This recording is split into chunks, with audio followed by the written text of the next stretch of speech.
Welcome back to another episode of Meeting Your Heroes. Today, we're featuring the Audi S3. Let's go.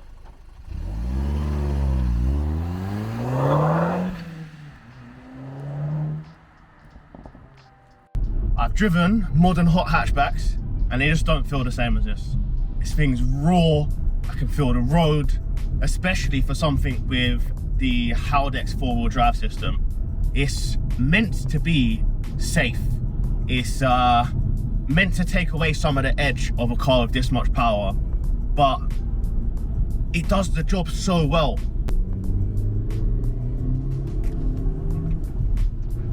Yeah, honestly, I don't know if there's a car out there for this kind of money that can even compete with this. It's balanced, it's responsive. For an older, we can say nowadays, turbocharged car, there's not much lag, and even the small bit of lag that comes in, it comes in at a point where it's exactly where you need it to be. You don't have to get super high in the rev range to get the power, but you feel it boost and you get really sucked back in a chair for a car with nowadays, you can say only 250 brake horsepower. It's not what I was expecting from if you just look at the spec sheet. Audi claims that this car can do 0 to 60 in about 5.5 seconds with this manual gearbox. But I think this, when it comes to something like this, it's more than just a numbers game. It's, again, how the car feels, how it wraps around you. For a hatchback, you feel like you're sitting really close to the floor. You feel engaged. You feel like it's just you and the car. It's a real retro driving experience. Compared to other hot hatches that I've driven, they do feel rather soulless. They feel almost like they're too refined. The hatchback, when it started back in the 80s/90s, they were real raw and driver focused. I think this kind of strikes a perfect balance. It's somewhere in the middle of a luxury car. I mean, look at the seats we've got behind us. They're half leather, half white suede.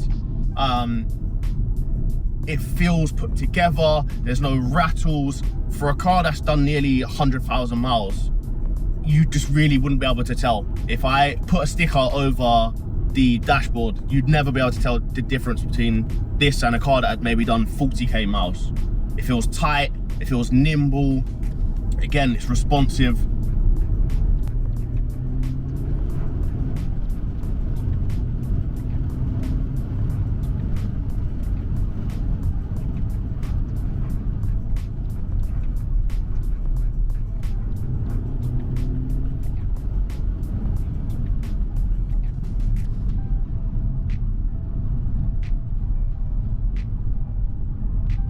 You see what I mean? Just a couple of corners. It holds the road so much better than you'd expect. If you're somebody who has, I mean, nowadays it's not even a limited budget. If you're looking at something that you want to be able to get into, drive around during the week, and then hit some back roads at the weekend, I think you'd struggle to go wrong with one of these. Now this engine has been out for so long, it's used in so many different platforms, from things like this Audi S3, and then they've made some small changes and updates for the latest version. But it features in stuff like the Golf GTI, the Audi, or should we say the Volkswagen Group 2-litre engine is almost bulletproof at this point. As long as you find a car that's been well taken care of, I struggle to see where you'd have any issues. Where this car is now getting slightly older, the insurance isn't as much as you'd expect it to be. And honestly, the running costs aren't too bad. I mean, through some of the testing that we've done today, the car's been averaging around between 30 and 35 miles per gallon. So it's not even like you're gonna be at the petrol station constantly. I think from this being the second episode, I think this is definitely a hero that I would say you need to meet.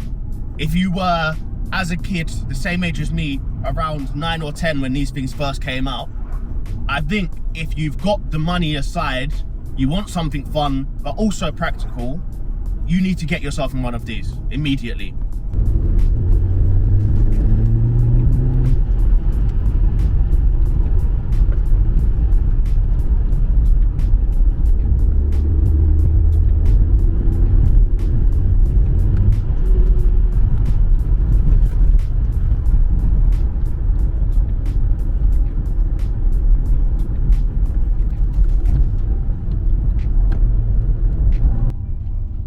I was about 9 or 10 when this car launched, and as soon as it came out, it became one of my heroes.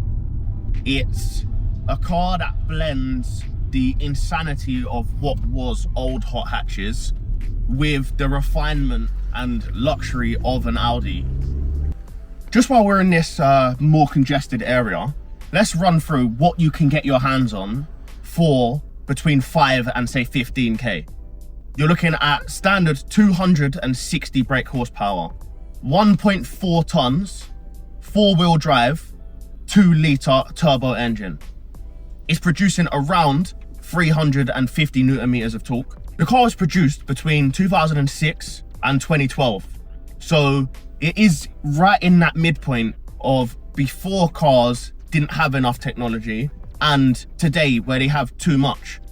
When you compare this to something like the new Audi S3 or an A35/45, for me, and this is just a personal opinion, they are a bit too refined. For me to have fun in the car, there needs to be that element of, let's not say risk, but I want to feel engaged. I want to feel like I'm the one, all of my small inputs into the car are the reason why we end up driving the way that it does, not that I'm just along for the ride and the car could manage everything by itself.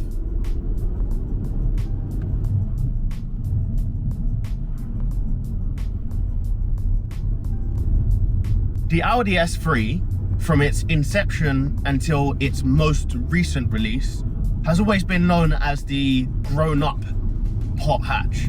It's a little more refined, a little more understated than something like a Honda Civic Type R, but also is in that perfect middle bracket. It's not part of that hyper hatch kind of scene either. We've got, in that section, you've got the Audi RS3, the A45, things of that nature, but those are a lot more money, will come with higher insurance bills, higher servicing, just because of the nature of the car. In this segment, the S3 stands clear from its natural competitors of things that we mentioned, like the Honda Civic Type R. It doesn't have the kind of scratchy plastics everywhere. It has this soft touch Alcantara, the half leather seats, the flat bottom steering wheel, even down to the screen. For the time, this is a really modern screen and features in a lot of other Audis, such as the Audi TTS, the Audi R8 has something similar.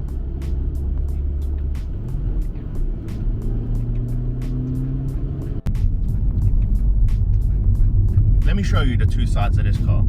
So here we can have a conversation. I can even lower my voice, and I'm sure you can still hear me. But then, literally just in the drop-in of a gear, unlike modern hot hatches that have different driving modes where you'll be able to stiffen up the suspension, make the car slightly louder, this doesn't need that.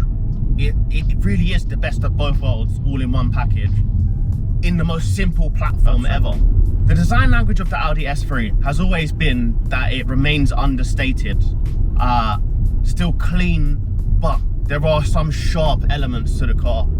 Things that help it stand out, like the double exhaust, the silver mirrors that are real Audi S and RS tier car design language.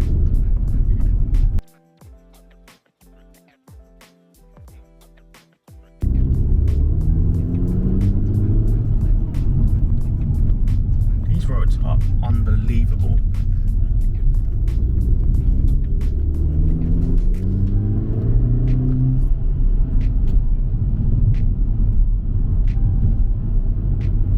So that's been episode 2 of Meeting Your Heroes. Today, I met one of mine, and I can say I'm truly grateful. It handles perfectly. It's got the perfect balance between raw speed, but poise as well. It can be used as a family drop-off wagon. You can drop your kids to school in the morning and then take the long way home, because that's what I'll be doing.